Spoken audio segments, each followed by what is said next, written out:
Hey guys, welcome back to the Chicago White Sox franchise. In this episode, we're actually going to be wrapping up the regular season. I know I've been taking a while to get uploads out there, but I've been a little busy. So we're just going to wrap up the regular season in this one. We are doing very good. We're 9 games out of the division, though, so it looks like that might be a wash. But we are pretty far ahead in the wild card. We were like 10 games up. Now that lead got cut down to 5, so it's getting a little scary, but I think we should be able to hold on to this last wild card spot as long as everything goes according to plan. In this first game of the episode, we are going to be playing the Dodgers, 75-44, having a typical Dodgers season. Should be very good. We're going up against Shohei, and he's not doing too good. 125 and a third innings with a 4.67 ERA this season, so maybe we can get to him. Won the Cy Young, though, last year, 2025. First highlights in the bottom of the second. This is Dean Kremer on the mound. James Outman hitting one out, man, into left field and gone. Solo shot. Dodgers are on the board first. It's 1-0. James Outman's 22nd home run of the season. So in this episode, we are playing the last 2 months, but I'm only going to be playing 2 games and just kind of wrapping up the regular season so we can get into the postseason. It's Brian Hayes who got traded to the Dodgers in this save.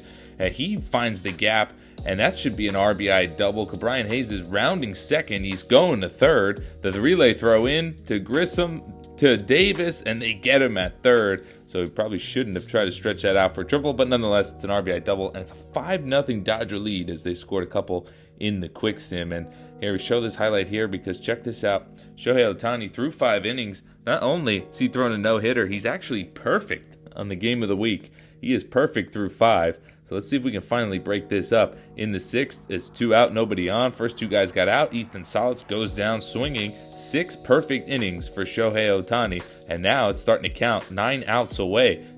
Vaughn Grissom, almost said Trent Grisham.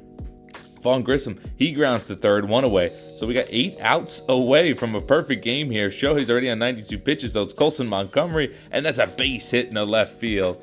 Through the hole in the infield, and there goes not only the perfect game, but the no-hitter as well.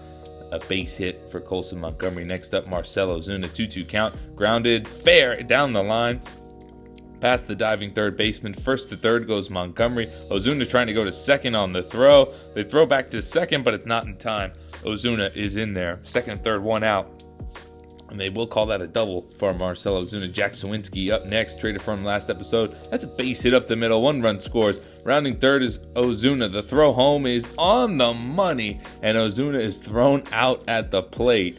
And man, just no speed. Really didn't even think that would be an issue at first, but a perfect throw gets him. That would really be it. As in the quick sim, the Dodgers would score even more. 7-1 would be the final. We lose to the Dodgers in this one.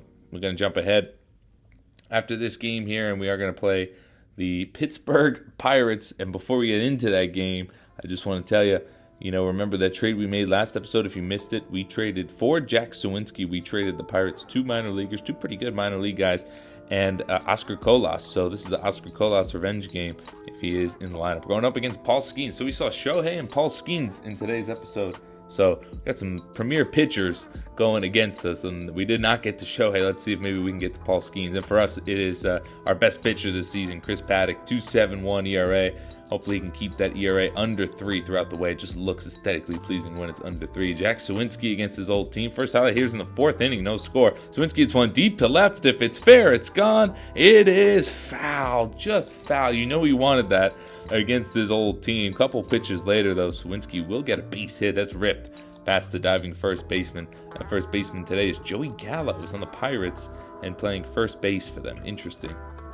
Suwinski is on. Heston Kjerstad is on. That's a ground ball dive, but off the glove of the shortstop. Throw to first, just not in time. It's going to be a base hit for Heston Kjerstad. Randy Rosarina up next. First and second, nobody out, but that's going to be a lazy fly ball into center field. Can of corn.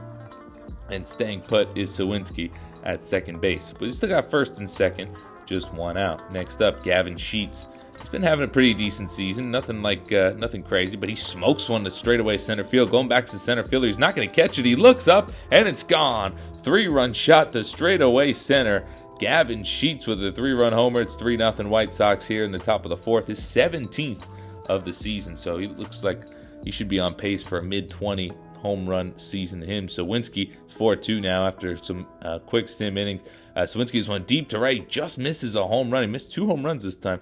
this game. This time is off the right field wall. That is who else but Marcell Ozuna trying to score all the way from first, and he gets thrown out again at home plate. I think I'm just underestimating how slow this guy really is. Kjerstad, the next batter, grounds to first to bring home Jack Suwinski. So it's 5-2 White Sox in the 7th. Trying to get through 7. Look who it is. Oscar Colas against his old team. He hits one deep to right field, and this one is gone. Oscar Colas revenge game as he homers against Chris Paddock.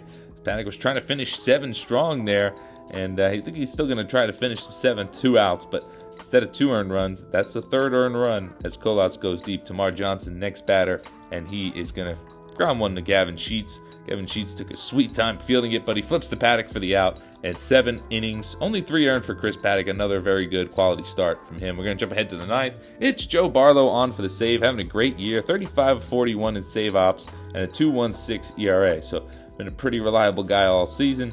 It's I don't even know how to say this guy's name, but an easy ground ball to second. I keep saying Trent. Vaughn Grissom boots it at second. That's not the first time he's done that. It's an error for Vaughn Grissom.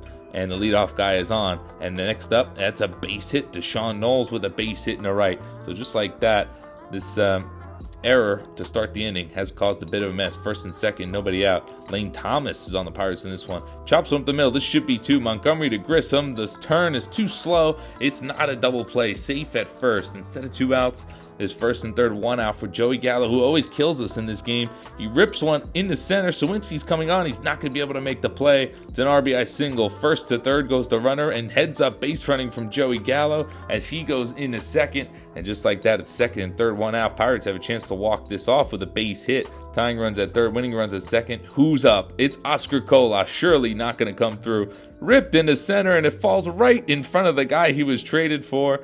Jack Suwinski, Oscar Colas, revenge game complete as he homered and hit a walk-off 2-run single in the 9th against Joe Barlow as that Oscar Colas trade comes back to bite us today. I think it's going to be very beneficial in the long run, but, he made us pay, that's for sure, the first time we played him. But anyway, we just sent him to the rest of the season. We have finished 89-73. We made the postseason as a wild card team.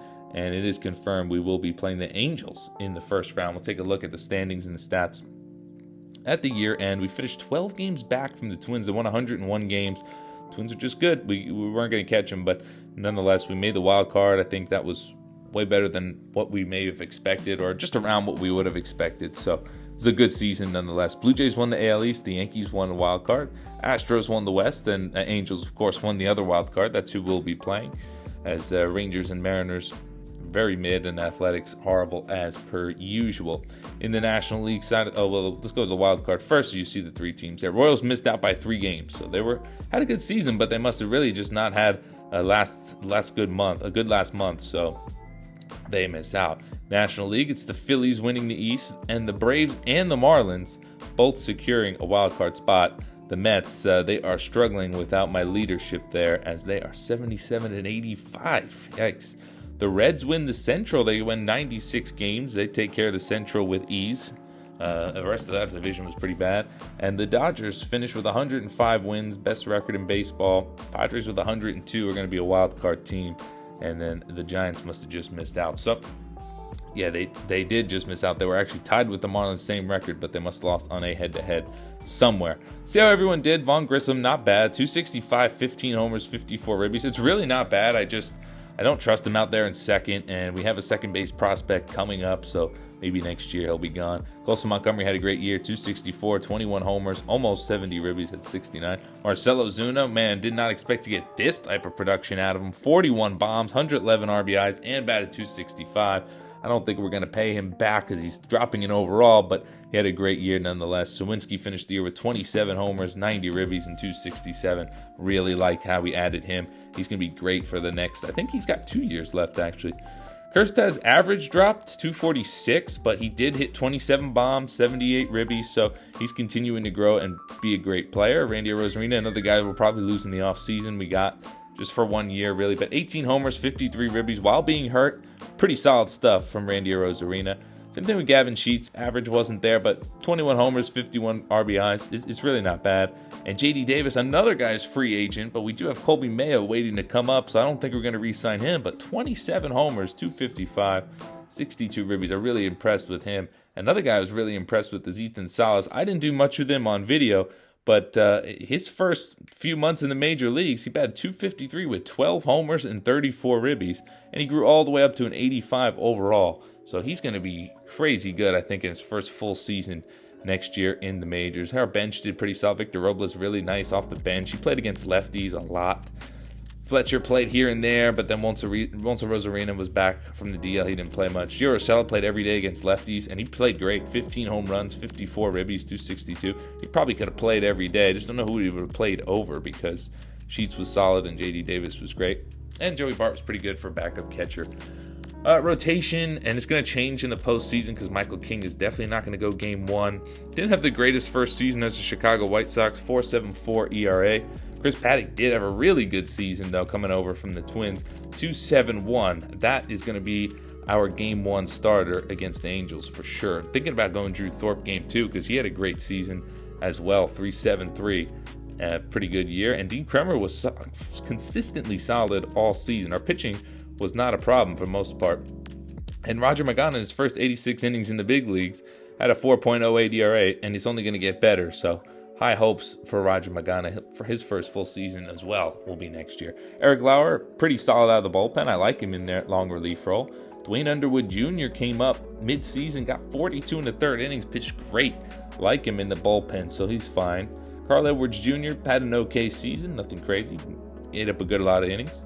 Cionel Perez, outstanding, 64 2/3 with a 1.25 ERA. He finally had a good year. I knew he would. I had a feeling he would, but he didn't the first two seasons, first three really. And he finally had a good year here. I think that's one of the guys we're losing to, unfortunately. We'll worry about that later. Ian Jabot, not a good year. After having a good year last year, really struggled this year. Lucas Sims was pretty solid. Matt Strahm was very solid, but a guy that for some reason, every time I pitched with him, it just seemed like he was giving up runs. Not sure what that was all about. And Joe Barlow was pretty solid. He was 0-5, got that ERA up after that last video, but it's all good, man. Here is the playoff bracket going in to the postseason.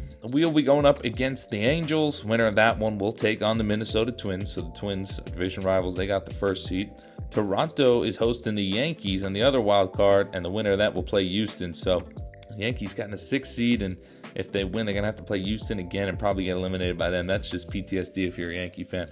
On the other side of things, it's the Padres and Braves. Winner will take on the Dodgers, and the Phillies and the Marlins. And the winner of that gets Cincinnati. So hope you guys enjoyed this episode. Next episode will be the wild card round. Of course, I don't quick sim in that round, so it might take me a little bit longer to get up. I got to play all these innings, and hopefully we can win 2 out of 3 against the Angels. Hope you guys enjoyed. If you did, don't forget to leave a like, and I'll see you in the next one.